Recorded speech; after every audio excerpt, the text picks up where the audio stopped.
The first scream didn't come from a soldier. It came from the soil. Captain Rylen Voss knelt on the ash-covered ridge of Omara 7, his boots sizzling against the burned crust. The heat shimmered like breath held too long. Below, a once-lush human colony now boiled with smoke and foreign flame. The sky, a muted orange, glowed with the fallout of orbital bombardments, slow, deliberate pulses of blue light scarring the earth every 10 seconds. Voss whispered to himself. They weren't even armed. Behind him, Corporal Juno flipped open her visor, eyes rimmed with horror. Children, Cap! I saw a playground, and then. She stopped. No words for that kind of destruction. His comm crackled. Command to Bravo Team. Evac route compromised. Hold position until further relay. Damn it, Voss muttered, rising. They knew. The KRYL knew we wouldn't have military there. Because it was a civilian terror settlement. They hit us soft. Juno's voice hardened. To draw us out. Voss clenched his jaw. His reputation as a tactician wasn't built on revenge, but this wasn't war. It was a message. They're baiting us, he said, scanning the broken horizon. Scorched marks arced toward the horizon where the KRYL landers had touched down, silent, angular, obsidian things like obsidian blades stabbed into the crust. But they forgot something. Juno looked up. He didn't smile when he said it. They forgot what happens when humans get pissed. 2 hours earlier, the colony's skies had been blue. Rylen had been off duty, watching local kids race hoverboards through the orchard paths of Omara 7. Fruit trees, earth-born and genetically resilient, twisted high overhead. It was the kind of place he'd wanted to retire. Simple. Quiet. Then the power dropped. Lights dimmed. Gravity buckled for half a second. A low-frequency hum filled the air like a tuning fork pressed to the planet's core. His instincts screamed orbital hack. He bolted. By the time he reached his outpost, the skies had split open. KRYL drop pods descended without warning. No message. No surrender. Just fire. The orchard vanished in a blink, reduced to cinders and bones. Voss had no standing orders. No backup. Just a sidearm, a corporal, and too many civilians screaming. Now the two of them stalked the ruins of Sector 12, what used to be a learning center. Glass mixed with chalk dust crunched underfoot. We have to find survivors, Juno said. Negative. We tag and mark safe zones. Then get above ground for relay. They moved fast. No time to mourn, just assess and record. Voss's helmet flickered with the ghost signatures of lifeforms. Most already gone. One flickered faintly beneath a collapsed structure. Coordinates locked. Juno, right flank. I'll clear left. She nodded. Try not to get vaporized. He didn't answer. Inside the crumbling shell of the school, Voss climbed through jagged concrete until he reached the signal, a maintenance tunnel. He knelt, calling softly. Is someone there? A child's face appeared from the shadows. Dirt streaked her cheeks. Her voice, when she spoke, was steady. Are you here to kill us too? Voss froze. Then slowly removed his helmet. No. I'm human. I'm here to take you home. Home's gone, she said. He didn't argue. Instead, he reached out his hand. What's your name? Leira. Leira, I'm Rylen. We're getting out of here. Behind him, he heard boots, fast, heavy, wrong. A KRYL scout entered the breach. Tall, thin, its armor pulsing with cold blue veins, it scanned the room with a multi-lens eyepiece. Voss pushed Leira back, raised his weapon. One shot wouldn't drop it. KRYL armor adapted within seconds. But he wasn't aiming for the chest. The shot struck the eyepiece. The creature shrieked, flailing blind. Run! Leira bolted. Voss followed, ducking through the tunnel. Behind them, the scout screamed something in KRYL. The walls vibrated. They emerged near the comms tower, a burned husk of steel ribs. Juno was already there, blood on her arm, teeth gritted. Signals jammed, she said. But I found this. She lifted a case, HFY Tech, black and humming. Found it on a dead officer. Some kind of neural relay. I think they're broadcasting, recording everything they do to us. Leira sat nearby, trembling but silent. They're turning this into propaganda, Voss realized. Juno nodded. Sending it back to their empire. Look how weak the humans are. Look how they burn. He took the device. Looked at the girl. Then back at the smoking colony. They want fear, he said. We'll give them something else. What are you thinking? Juno asked. I'm thinking we hijack their own signal. I'm thinking we let the galaxy watch what happens when you break the oldest rule. As the two soldiers mounted their last stand on the ridge, setting up the relay's override, Voss keyed his own neural implant. This is Captain Rylen Voss, Terran Frontier Corps. Broadcast to all channels, yes, even HFY. He stared into the camera. Eyes clear. Voice calm. You came here expecting us to beg. To kneel. You thought we'd break. His hand rested on the trigger of an artillery drone he'd buried beneath the ridge hours ago. You mistook our mercy for weakness. The feed caught his face lit by firelight, backdrop of rising flames and smoke. Your mistake wasn't attacking a colony. It was thinking we'd let it go. With one silent nod, he fired the drone. 12 HFY landers lit up in synchronized blasts. Voss didn't smile. But across 1,000 systems, where humans watched in silence, they did. The HFY retaliated faster than command could respond. 3 hours after Rylen's broadcast scorched across enemy frequencies, their orbital fortress, Tural Vane, descended from low orbit like a black reef falling through atmosphere. It shimmered with energy shields, shedding clouds of ice and fire, carving a sonic scar across Omara 7's sky. Brace! Juno shouted as the shockwave from its descent collapsed a ridge near their position. Voss barely held Leira upright, shielding her with his body as debris rattled against their shelter, a collapsed agricultural dome now doubling as triage. Around them, civilians, what few remained, gathered under tarps, wounded, hungry, silent. A shrill drone signaled above. HFY hunter orbs hovered like vultures, recording everything. They want us alive, Juno muttered.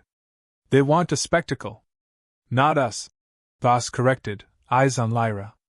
Her. The girl who survived. The one they missed. Juno looked at Leira, who sat curled under a tarp, hands clenched into her knees. She hadn't cried. Not once. They're watching for her reaction, Juno said. They want fear. Voss nodded slowly. So let's give them confusion. 2 clicks east, behind a ridge of carbon-black basalt, Rylen had hidden a downed escape shuttle. It wasn't flight-worthy, but its AI core still processed HFY frequency overlays. Inside, a cracked screen blinked with incoming data, stream intercepts, command threads, target designations. Voss read it aloud. Subject 213, human juvenile. Survivor of colony breach. Psychological analysis in progress. He exhaled, eyes narrowing. They're trying to profile her. For what? To break her on a stage, Juno answered.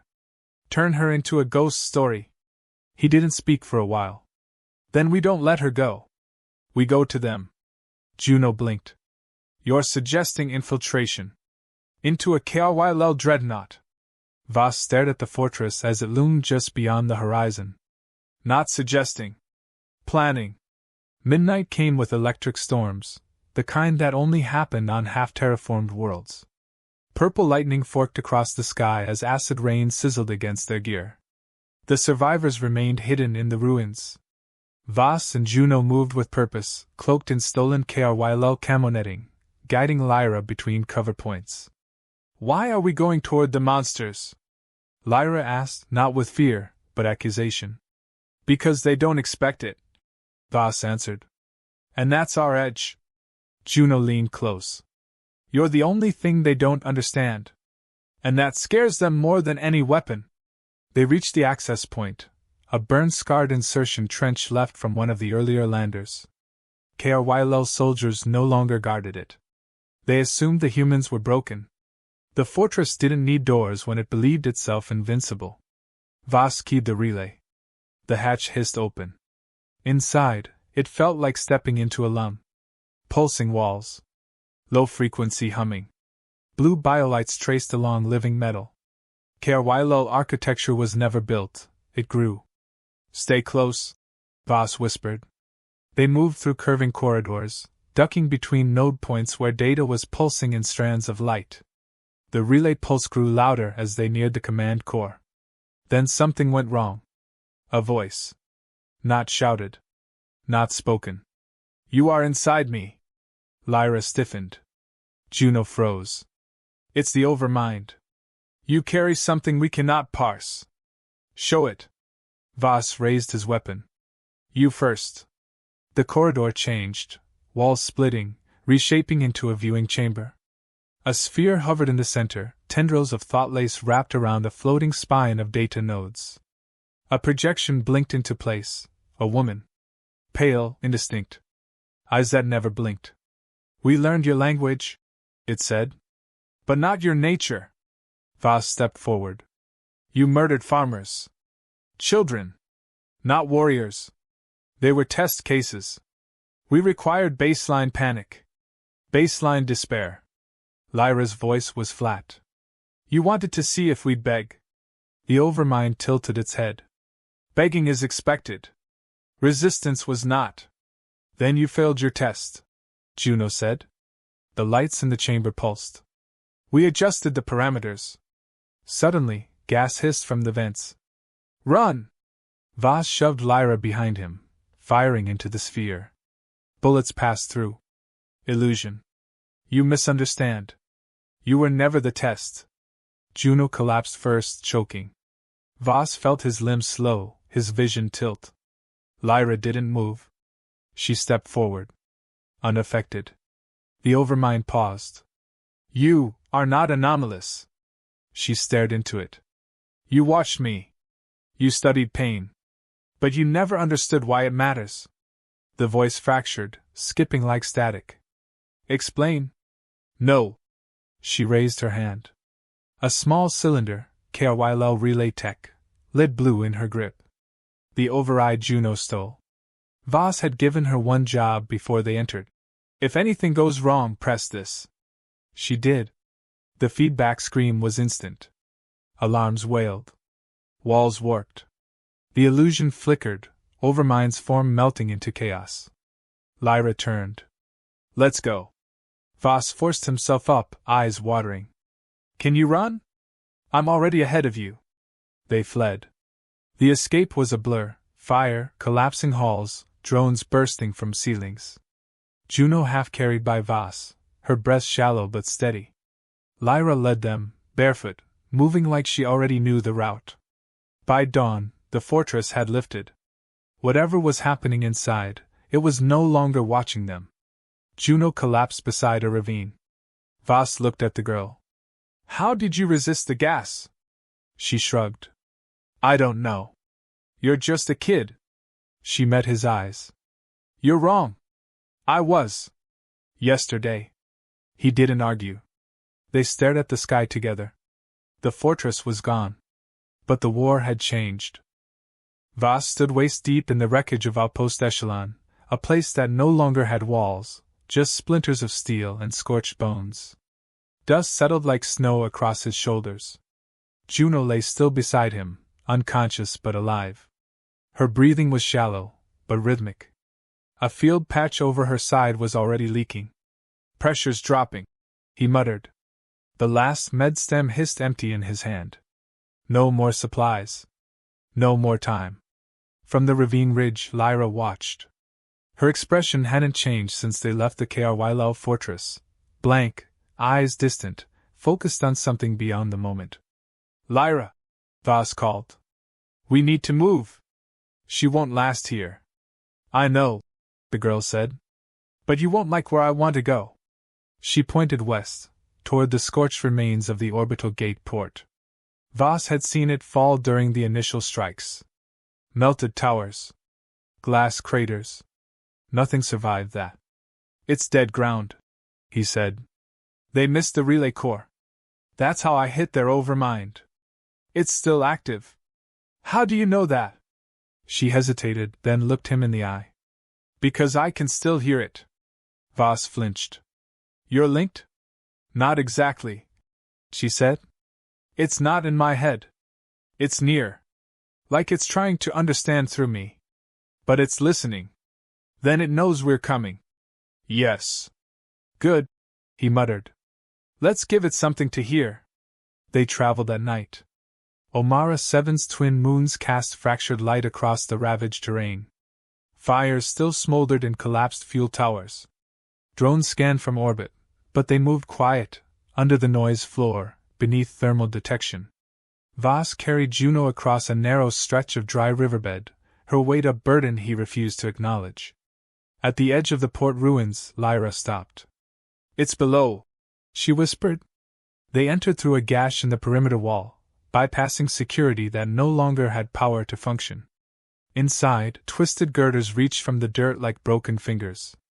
Amid the collapse, a pulse blinked, blue, weak, steady. Leira moved first, brushing aside debris with hands too small for the task. Beneath the collapsed console, they found the relay core, partially shielded, cracked, but functional. Voss set Juno down gently against a slab of fallen bulkhead. Leira approached the interface. Once I activate this, she said, it'll know everything. Every movement, every word. It already knows too much, Voss said. Let it choke on the rest. Leira smiled faintly. Then her hand touched the node. The world froze. A hiss split the air, low and unplaceable. Not sound. Thought. You returned. The voice came from nowhere, yet echoed through the marrow. Voss raised his weapon, unsure where to aim. Juno stirred beside him, groaning through cracked lips. Leira didn't move. She was speaking without sound. I came to show you what you missed. The Overmind's reply surged through the core like static through a dying radio. You grieve without end. This is inefficient, she answered in a whisper. That's what makes it real. The floor shook. Metal bent. From the shadows emerged a shape, humanoid HFY-like, but twisted. It had taken the form of a man, armored in black, face half-built from fragments of past encounters. A patchwork of human features, jawline, brow, smile, wrongly arranged. Voss aimed. You think mimicking us makes you clever? It makes communication tolerable. You're obsessed with symbols. You think we're predictable, Voss said. But you watched the wrong moments. The construct stepped closer to Leira. Your survival was not chance. It was choice, she said. Mine. The Overmind extended a hand. Then choose now. Join us. We will become more together. Our logic will repair your chaos. Leira looked at it. No, she said. You came to conquer. But you forgot one thing. The light from the core began to shift, glowing white-hot. Data streams flared into chaotic spirals. The Overmind reeled. What is this? It snapped. She stepped closer, face calm. You forgot that pain isn't a flaw. It's proof. That we endure. That we remember. The node erupted in a flash. Voss shielded his face. The walls cracked, and the floor gave way. He came to in silence. Smoke clung to the air. Light flickered from the core, now dead. Leira knelt in the rubble, holding Juno's head in her lap. Voss dragged himself upright. The construct was gone. No trace. No Overmind. Just the burnt shell of the interface. He moved toward her, blood dripping from his arm. What happened? Leira didn't answer right away. I showed it a memory. What kind? My mother's face. Right before the orchard burned. She looked up at him, hollow-eyed. It didn't understand why it made me scream. Or why I still see it when I close my eyes.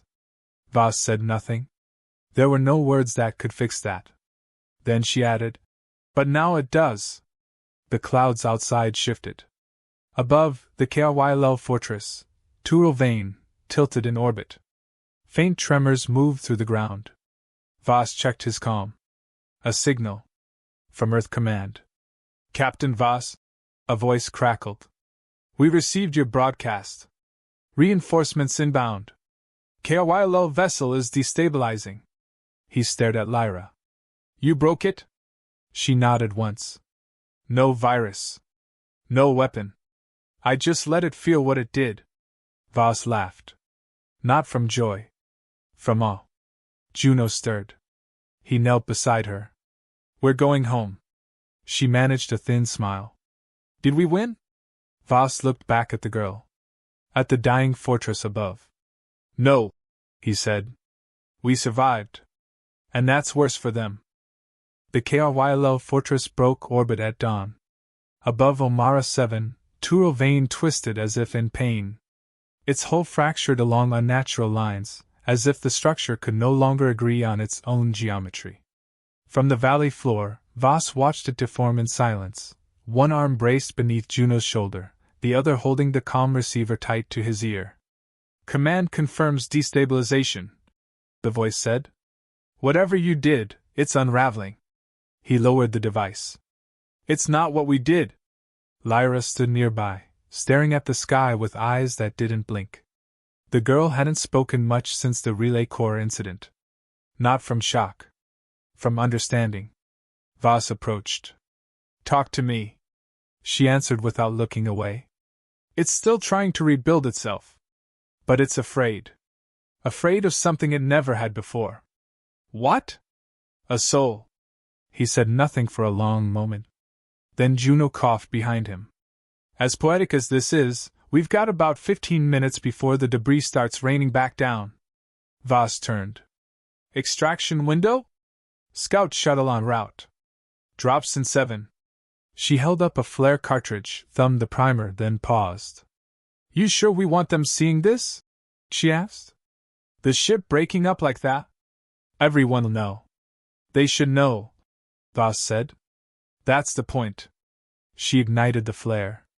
Blue fire shot skyward. The shuttle arrived low and fast, Terran black with scarred hull plating, no emblems. Special ops. The kind that didn't show up in news feeds or diplomatic briefings. Voss climbed aboard last, scanning the ruins below. No survivors remained in the valley. Nothing left to bury. Inside, medics rushed to Juno. Another soldier tried to usher Leira toward the rear compartment. She didn't move. She stays with me, Voss said, voice firm. The man glanced at his shoulder bars, then backed off. Leira climbed into the seat beside Voss and buckled herself in.